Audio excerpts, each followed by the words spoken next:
네, 방금 소개받은 박수아입니다. 반갑습니다. 잘 들리나요? 제 소리가? 잘 들리나요? 시간이 없으니까 제가 바로바로 넘어가도록 하겠습니다. 자, 일단 오늘 제목 42의 카피라이터가 된 여자, 저 박수아입니다. 다시 한번 인사드릴게요. 네. 이게 접니다. 보셨죠? 저희 이제 홈페이지에 들어오시면 아까도 보였듯이 책카피.com 들어오시면은 이제 이 사진이 있습니다. 저고요. 우리 이제 우리 김영서 금방 진행자님께서 말씀하셨듯이 그 전에는 제가 드라마를 쓰고 있었죠. 그러다가 지금 카피라이터로 전향을 했습니다. 그러기 위해서 여러분들에게 조금 필요한 제 정보를 알려드리고요. 이게 왜 제가 알려드리냐면 바이오그래피잖아요. 한마디로 뭐 정확한 바이오그래피는 아니지만 이걸 보시고 제가 앞으로 제가 하는 일 그리고 제가 어떤 사람이다 조금 정보예요. 보시고 그 다음부터 제가 설명하는 거 제가 들려주는 이야기 들으시면 좀 도움이 될 것 같습니다. 자, 보셨죠?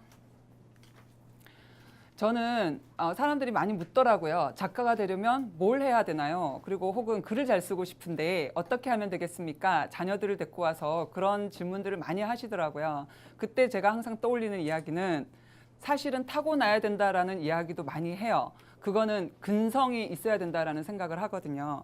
그래서 제가 제 어떤 감이 있나 직관이 있나 살펴볼 때 제 근성을 한번 돌아봤었어요. 그때 보니까 아주 어렸을 때로 돌아가 봅니다. 그때 보니까 저는 친구를 고를 때 책이 많은 친구를 고르더라고요. 그러니까 일단 그 친구가 어떤 사람이든 괜찮아요. 집에 새로운 책이 있으면 그 친구를 만나요. 그래서 진짜로 그래서 저 바로 옆집에 제가 원래 강원도 양양 출생입니다. 그래서 거기서 8살까지 자라다가 아버지 직장 때문에 부산으로 옮겨와서 쭉 대학까지 마치고요. 그리고 이제 유학을 떠났는데 그 전에 강원도 양양에 있을 때 제가 5살, 6살 이렇게 됐을 때 친구 바로 제 옆집에 엄마가 곱추인 아이가 있었어요. 그 집도 굉장히 못 살았겠죠. 사생아였어요. 아버지는 없어요. 근데 그 친구를 제가 좋아했던 이유는 그 친구 집에 전래동화집이 있었습니다. 컬러판으로. 얼마나 좋았겠어요. 그 시골에서 못 보던 책이 있는 거예요. 너무 좋아서 그 친구가 매일 이제 메이야 놀자 하고 부르면 전 그 집으로 달려갔죠. 그리고는 가서 얼른 방문을 열고 전 앉아서 책만 읽다가 옵니다. 그리고 또 초등학교 이제 부산으로 이사를 와서는 또 친구가 있었어요. 근데 그 친구도 지금 생각해 보면 집에 책이 있었어요. 저희 집에 없는 책, 칼라판으로 그때는 세계 명작 동화가 있었습니다. 옛날 친구는 전래동화가 있었잖아요. 거기서 제가 꿈을 키웠다 그러면 이 친구 집에는 세계 명작 동화가 있었는데 그거는 제가 지금도 잊혀지지 않는 게 아라비안 나이트 이런 거 잊혀지지가 않아요. 그래서 그런 것을 읽으면서 무한한 상상을 하고 꿈을 펼쳤던 기억이 납니다. 그래서 그때 그 집 엄마가 저만 가면 너무 좋아했어요. 엄마들은 친구가 공부를 하거나 책을 읽거나 하면 되게 좋아하는 것 같아요. 그런 친구를. 그래서 제가 갔더니 빵 있죠. 술빵. 아세요? 술빵, 술 약간 넣고 누룩해가지고 노랗게 만드는 빵 있잖아요. 제가 그때부터 술을 조금씩 마시게 됐던 것 같아요. 거기에 이렇게 약간 새콤한 그 막걸리 맛이 났는데 그게 그렇게 맛있었던 것 같아요. 그래서 그 집에 가면은 친구랑 따라갑니다. 근데 친구랑 놀지 않고 앉아서 저는 책을 읽어요. 그럼 친구가 또 다들 착하더라고요. 제가 책을 읽으면 방해하지 않고 다 옆에서 자기들도 뭔가를 해요. 제 주변을 맴돌면서. 그렇게 했고 그 다음에 또 한 친구가 있었어요. 기억에 남는 친구. 그 친구 집에 갔을 때는 과학 동화가 있었습니다. 근데 신기한 게 앞에 두 친구는 다 가난한 친구들이에요. 찢어지게 가난한 집이에요. 저는 그런 집에 가본 적이 없었어요. 근데 그런 집에서 그런 좋은 책을 사두고 그 책을 읽게 만드는 그 부모들이 저 너무 신기했고요. 우리 집에 없는 책이 그 집에 있다는 것도 신기했고 예, 그런 아주 특이한 경험을 했던 기억이 나고요. 마지막으로 과학 동화랑 삼국지 등등등 읽었던 친구는 집이 부자였던 친구예요. 아버지가 현대건설의 임원이셨기 때문에 그 당시에도 굉장히 부자였고 그 집에는 또 그런 책들이 많더라고요. 그래서 그 집에 또 놀러를 갔죠. 그리고 저는 책만 읽었죠. 그래서 그 어린 나이에 삼국지를 읽었던 기억이 나고요. 그리고 과학 동화를 그때 보고 새롭다, 신기하다 이렇게 과학을 지금 Y같이 그리고 혹은 그 마법 천자문처럼 만화로 과학을 풀어서 설명해뒀던 건데 굉장히 저는 흥미로웠던 것 같아요. 그래서 그런 것들이 지금의 작가적인 소양에 많은 도움이 되지 않았나라고 생각을 하고요. 제가 이제 그렇게 책 읽던 버릇이 계속해서 제가 이제 중학교를 가야 될 때 중학교를 가야 될 때 집에서 방학만 되면은 이제 뭔가를 합니다. 근데 심심하잖아요. 그럼 방학 때 뭔가를 하나씩 뗐었어요. 심지어 토정 비결도 떼고요. 손금 보는 것도 떼고요. 심심하니까 집에 있는 모든 책을 뗍니다. 그리고 아버지 서고에 가면 재밌고 신기한 이상한 책들도 많았어요. 잊혀지지 않는 게 그 뭐였죠? 죽음보다 깊은 잠? 뭐 이런 거. 예, 그다음에 좀 좋았던 건 아무도 안 웃으시네요. 이거 삼류 통속 소설인데 그런 거 막 있었고요. 그래서 너무 신기해서 그거 넘기면서 봤던 기억이 나고요. 그 중에서도 기억에 남는 거는 김지아의 밥. 이런 것도 아빠 서고에 있어서 그때 열심히 봤던 기억이 납니다. 아주 어린 나이에. 제가 소화할 수 없는 나이에 그런 것들을 읽었었는데 그때 이제 제가 중학교 들어가기 전이니까 13살입니다. 제가 먼저 이렇게 넘어갔다가 다시 돌아올게요. 여기 12살이라고 되어 있는데 13살이에요. 제가 한 살 빨리 학교를 들어가서 13살 때 이 김약국의 딸들을 만나는데 그 바로 직전에 백과사전을 읽었습니다. 그때 그 백과사전에 읽다 보니까 극작가라는 말이 나오더라고요. 그리고 그 옆에 영어로 설명이 돼 있었어요. 시나리오 라이터 이렇게 설명이 돼 있더라고요. 그걸 보고 제가 너무 기뻤어요. 그동안 TV에서 보던 거 이런 게 바로 이런 방법으로 연출이 된 건가? 그러니까 보니까 펜 하면은 뭐 카메라가 돌아가면 뭘 막 이렇게 설명을 해놨어요. 그걸 보면서 장면들이 막 연상이 되는 거예요. 제가 봤던 드라마, 영화들이 이렇게 찍혀진 거구나. 그 당시에는 베스트셀러 극장이라고 MBC에서 했던 그런 드라마들이 저한테 영화같이 그렇게 기억이 됐기 때문에 그런 장면 하나하나가 떠오르면서 연상이 되더라고요. 그래서 다짐을 했죠. 나는 커서 극작가가 돼야 되겠다라고 생각을 했고요. 그리고 이제 중학교를 들어갔더니 마침 담임 선생님이 굉장히 저한테 중요한 역할을 하셨는데 국어 선생님이셨어요. 노처녀 국어 선생님께서 저를 너무 신기해하는 거예요. 다른 애들은 장래희망에다가 전부 다 무슨 뭐 의사 선생님 등등등을 뭐 적어놨나 봐요. 대통령 뭐. 근데 이제 저가 극작가라고 이렇게 적어놓은 거예요. 그러니까 선생님이 제 옆으로 막 오시더니 너 꿈이 뭐냐고 다시 한번 묻더라고요. 그래서 제가 극작가요. 이랬더니 확인을 하셔요. 극작가가 뭐 하는 사람인지 알아? 그래서 제가 또 말씀드렸죠. 시나리오 라이터요. 그러니까 선생님이 더 놀라시는 거예요. 너 어디서 알았니 그런 거. 그래서 백과사전에서 봤다고 말씀드렸더니 선생님이 바로 저를 너무 예뻐해 주시면서 어떤 책들을 많이 읽어라라고 얘기를 해주시더라고요. 거기에 들어갔던 책이 아라비안 나이트와 같은 책입니다. 그래서 저는 지금도 그 말씀을 기억하고 작가가 되겠다고 하는 친구들을 보면 아라비안 나이트를 많이 읽으라고 얘기를 해요. 무한한 상상이잖아요. 그런 책들을 많이 읽고 상상을 하도록 만듭니다. 그래서 정말 제가 좋은 선생님을 만났던 것 같고요. 그 해 저희 반에 그 문고가 있었습니다. 그 문고에서 제가 발견한 책이 아주 오래된 김약국의 딸들입니다. 그래서 친구들은 이 책이 옛날 거에다가 아주 이렇게 막 한자 적혀 있고 넘기면 글자들도 이렇게 세로로 이렇게 써져 있는 책이에요. 안 보더라고요, 아무도. 그러니까 저는 이번 주에도 그 책을 빌려보고 그 다음 주에도 그 책을 빌려보고 계속 빌려본 거예요. 왜냐하면 아무도 그 책을 안 보니까. 그러니까 제가 좀 성숙했던 것 같아요. 근데 이제 박경리의 그 김약국의 딸들을 읽고 깜짝 놀랐죠. 제가 이제 극작가가 되겠다고 생각을 했는데 이 내용을 읽어보시면 여러분들 아직 안 읽어보셨을지도 모르겠는데 읽어보시면 박경리 선생님이 얼마나 문장력이 탁월한지를 알게 될 겁니다. 제가 이 김약국의 딸들을 읽고 제 꿈이 뭐였냐면 저는 되게 보수적인 집안에서 자라서 어디 여행도 못 가요. 어디를 집 밖을 잘 못 나가는데 겁도 많고요, 사실은. 근데 이걸 보고 통영을 꼭 가보고 싶었어요. 그래서 꿈이 대학교 딱 들어가면 배낭 메고 통영을 꼭 한번 가보리라. 그게 이제 제 꿈이었는데 여기에 보면 그 통영에 대한 묘사가 정말 아름답게 나와 있습니다. 그래서 한번 여러분들 보십시오. 그래서 그 선생님의 글을 보면서도 더더욱 제가 영화로 이 장면들을 상상을 하면서 봤던 기억이 나고요. 그 다음에 이제 중학교를 제가 이제 졸업을 하고 그리고 아까 그 김약국의 딸들로 제가 대상도 받았습니다. 그 독후감 발표에서. 근데 정말 잘 썼어요, 제가 생각해도. 그래서 저는 전교 1등은 정말 어렵다고 생각해요. 근데 전교 1등은 그게 처음이었어요. 그리고 마지막. 전교 1등 해보신 적 없죠? 저는 글로는 전교 1등을 해봤습니다. 예, 그래서 아주 영광스러운 자리에 올랐던 적이 있었고요.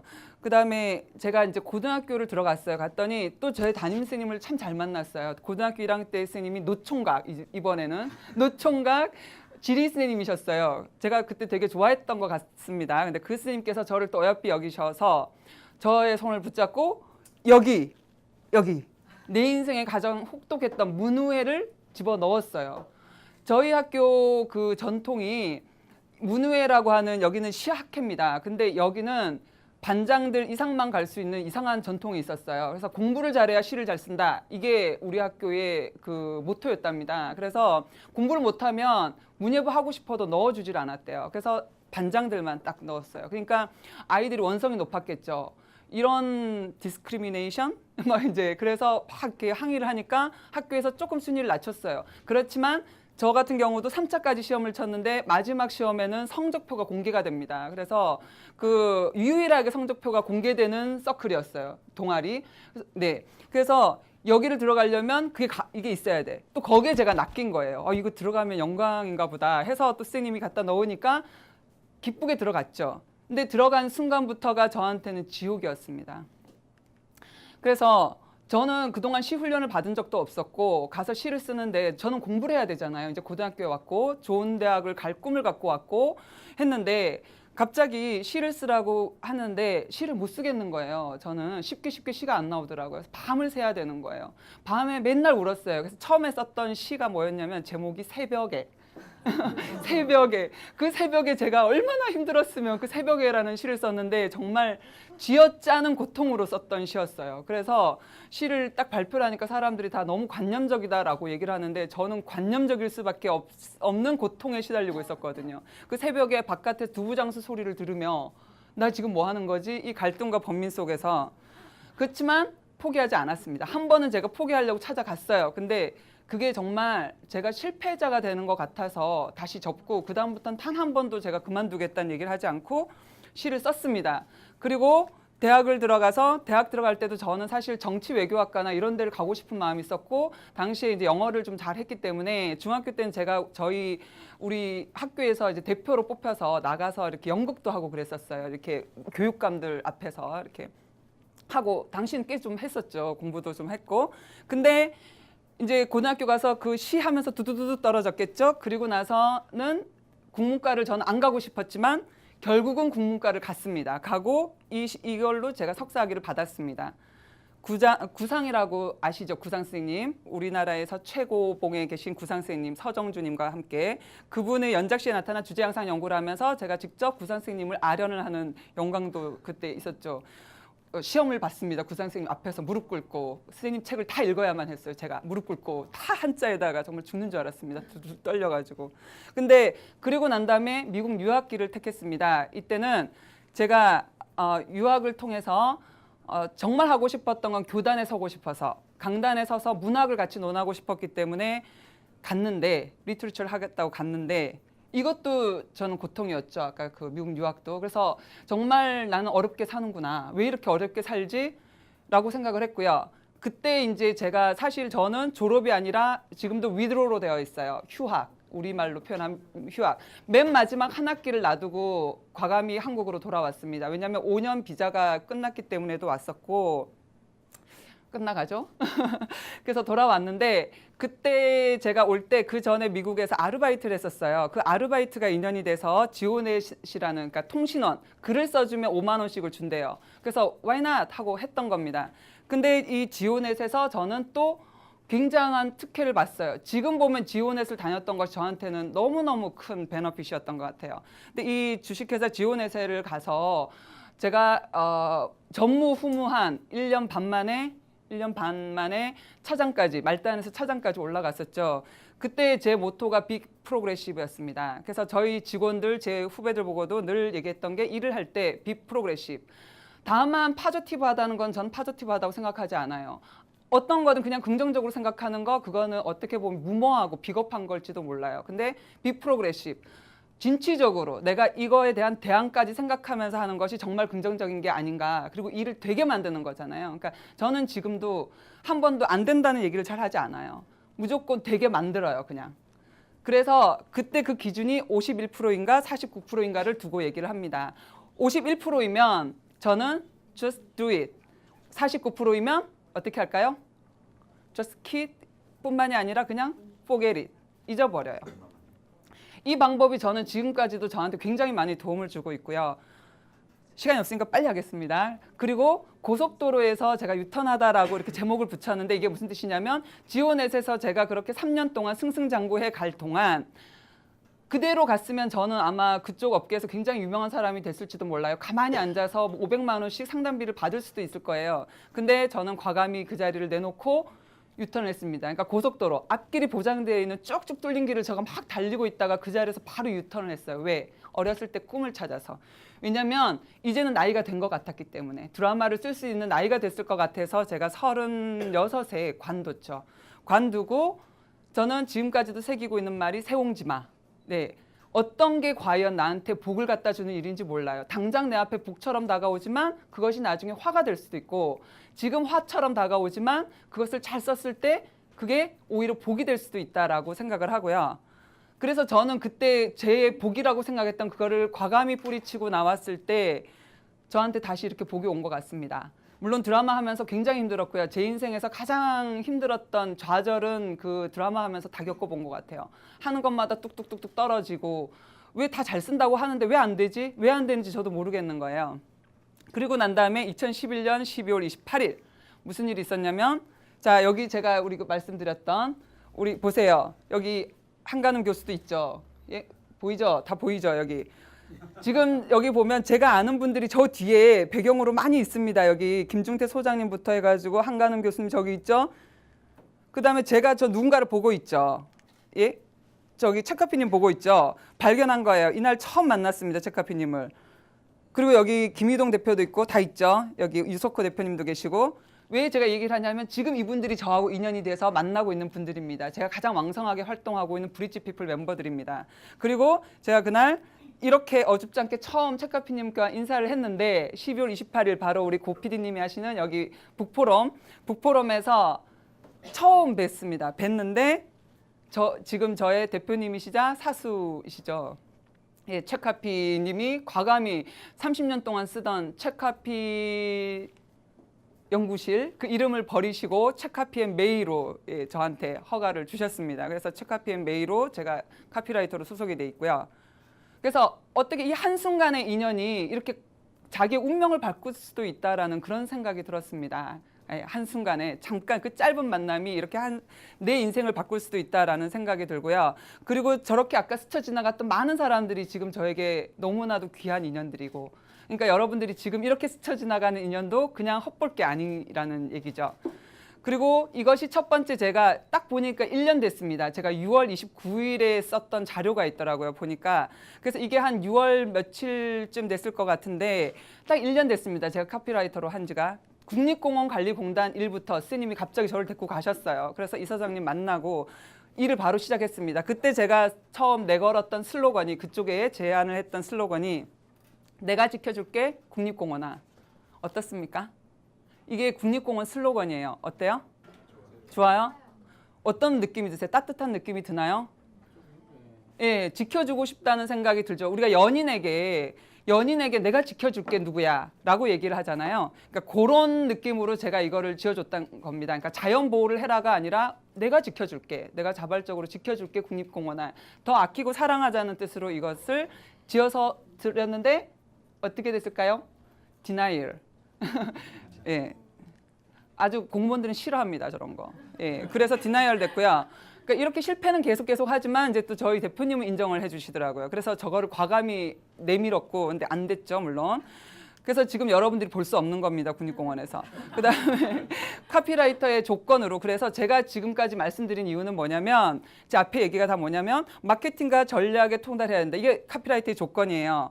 아이디어 발상 능력 탁월해야 된다. 그다음에 이거는 넘어가고요. 그다음 지적 능력. 왜냐하면 똑똑해야 카피라이터를 할 수가 있어요. 정말 많이 알아야. 그래서 스펙이 굉장히 중요하죠. 좋은 얘기는 아니지만 결과적으로 그렇습니다. 그다음에 문학적 소양. 이 네 가지가 굉장히 중요하고 그중에서 제일 안 좋은 게 문학적인 소양. 그러니까 제일 중요하지 않은 게 문학적인 소양이에요. 이건 기본이에요. 무조건 글을 잘 써야 됩니다. 네. 그래서 제가 아까 말씀드렸던 것처럼 마케팅 전략이라든지 이런 것들은 제가 회사 생활할 때 지오넷에서 다 배웠던 것이 지금의 밑거름이 되고 있습니다. 그래서 제가 말씀을 드렸던 거고요. 지금 시간이 없어서 제가 브리플리 빨빨빨 넘어갔지만 여러분들 왜 제가 이런 얘기를 하는지 알겠죠?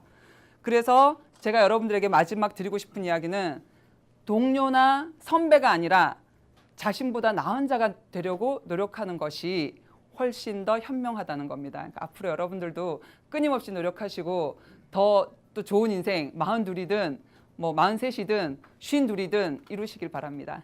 예, 감사합니다.